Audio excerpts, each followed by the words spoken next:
How to log in into your Facebook account. Hey everyone, in today's episode I'll be showing you the ways to log in into your Facebook account.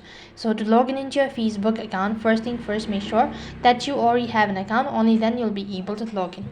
In order to log in, you'll need to update your Facebook application. So for that, go to your app store and on the search box type in Facebook, and instead of open, if you see update, meaning that the app needs to be updated. So after you're done updating the application, so it's gonna take a while in order to update. All you have to do is wait patiently. After you're done updating your application, go ahead and open up your Facebook app. In my case, I was already logged in, so first of all let me log out. So to log in into your Facebook account, it's going to show you this kind of interface. So here you'll be either asked to create an account. If you don't have an account, then tap the create account button, and if you already have an account, then tap on login into another account.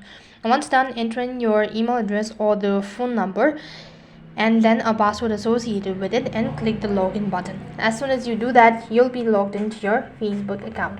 So in this way you can log in into your Facebook account. That is all for this video. I hope the video was helpful. Make sure to like, share and subscribe to our channel. Thank you for watching. See you in the next video.